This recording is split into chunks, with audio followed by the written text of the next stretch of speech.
Hello everyone, কেমন আছেন সবাই? আমি অনুপ্রভা চলে এসেছি আরও একটি নতুন ব্লগ নিয়ে। তো আজকে একটু একটু রোদ উঠেছে, ওয়েদারের আসলে কোনোই বিশ্বাস নেই। তো আমি একদম রান্নাবান্নার থেকেই ব্লগটা স্টার্ট করেছি। সকালের আর ব্রেকফাস্ট বা সকালের আর কাজগুলো আজকে আপনাদের সাথে শেয়ার করলাম না। তো এখানে একটু ছোট মাছের পাতুরি দিয়েছি, একদম টমেটো, তারপর হচ্ছে ধনেপাতা, কাঁচামরিচ, সব ধরনের মরিচ মশলা মেখে তারপর হচ্ছে পাতুরির মতো দিয়েছি। আর এদিকে হচ্ছে মাছ রান্না করব। আজকে মাছটা একটু ডিফারেন্ট স্টাইলে রান্না করব, কারণ হচ্ছে একঘেয়েমি মাছ আসলে আর ভালো লাগছে না। তো ভাবলাম একদম মাংসের মতো করে রান্না করি, চিকেনের মতো করে। তার জন্য আমি এগুলো ছোট ছোট করে কেটে নিয়েছি, একটু ভুনা করব মাছটাকে। তো একদম ছোট ছোট করে আমি কেটে নিয়েছি। এরপর আমি কড়াই বসিয়ে দিয়েছি। কড়াইয়ে আমি এখন তেল দিয়ে দিয়েছি পরিমাণ মতো।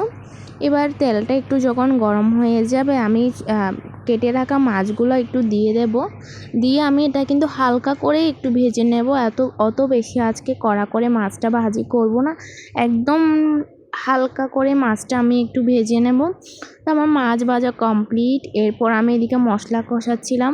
একদম চিকেনের মধ্যে যে মশলাগুলো ইউজ করি, যেমন আদা বাটা, রসুন বাটা, গোলমরিচ, তারপর মরিচ মশলা, তারপর হলুদ গুঁড়ো, জিরে গুঁড়ো, ধনিয়া গুঁড়ো, সব কিছুই আমি দিয়েছি। পেঁয়াজের পরিমাণটা আজকে একটু বেশি করেই দিয়ে দিয়েছি। তো এদিকে মাছগুলো আমি হালকা করে ভেজে নিয়েছি, একটু হালকা করে। তো এদিকে আমি মশলাটা কষিয়ে নিচ্ছিলাম। মশলা কষাতে কষাতে কিন্তু খুব সুন্দর মশলার কালার ছাড়বে। তো যতক্ষণ না সুন্দর কালারটা না আসে ততক্ষণ পর্যন্ত আমি মশলাটা কষাতে থাকবো। আর যখন মশলাটা কষাচ্ছিলাম খুব সুন্দর একটা ঘ্রাণ আসছিল। তো দেখো মশলাটা কিন্তু আমার মোটামুটি কিন্তু কষানো হয়ে যাচ্ছে আস্তে আস্তে। তো ভাবলাম আজকে আরও কষাবো, দেখি টেস্টটা কেমন আসে। আসলে কিন্তু মশলা কষালে অনেক টেস্ট আসে তরকারির।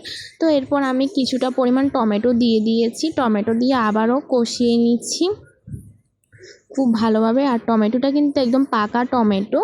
আসলে টমেটোটা কিন্তু শীতকালে ভালো লাগে। তো এখন সত্যি এত বেশি গরম পড়ছে, তো ফ্রিজে কিন্তু একটু এটা হচ্ছে একটু, এটা আমার ফেভারিটটা। তো এটা আরও অনেক আগে আনা হয়েছিল, খাওয়া হয়নি। তো অর্ধেক খাওয়া হয়েছিল ওই দিন। ওটা হচ্ছে মনে হয় ম্যাক্স কোকা কোলা ছিল মনে হয়, ম্যাক্সটা মনে হয়। তো ওটা কিন্তু আরও অনেক আগে আনা হয়েছিল, ফ্রিজে ছিল প্রায় অনেক দিন আগে। তো কিছুদিন আগে যেহেতু মেহমান এসেছিলো ওদেরকে দেওয়া হয়েছিল, তো বাকিটা ভাবলাম খেয়ে ফেলি। তো দেখো এরপর হচ্ছে এখানে আমার মশলাটা কিন্তু প্রায় কষানো কমপ্লিট। এরপর এখানে আমি পরিমাণ মতো জল দিয়ে দিলাম। জল দিয়ে এরপর আমি আবারও ভালোভাবে নেড়ে নেব। আর জলটা পরিমাণ মতোই দিয়েছি, আজকে একদম অল্প করে দিয়েছি।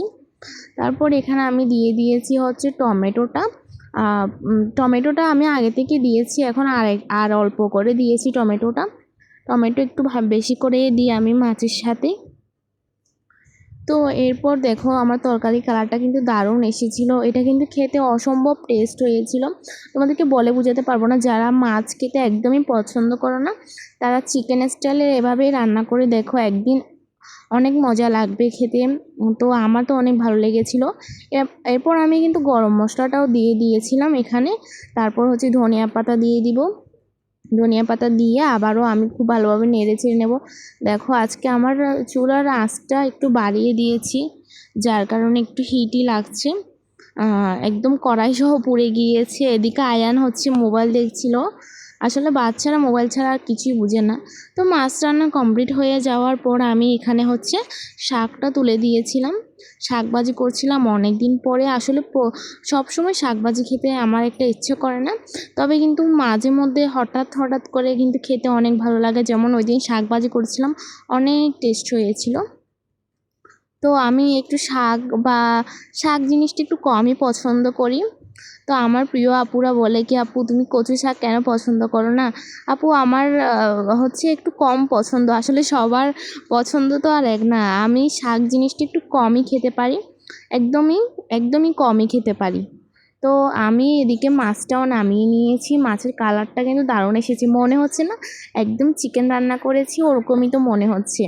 তোমাদের কাছে কেমন মনে হচ্ছে অবশ্যই জানিও। মনে হচ্ছে আমি চিকেন রান্না করেছি, খেতেও কিন্তু একদমই চিকেনের মতো হয়েছে।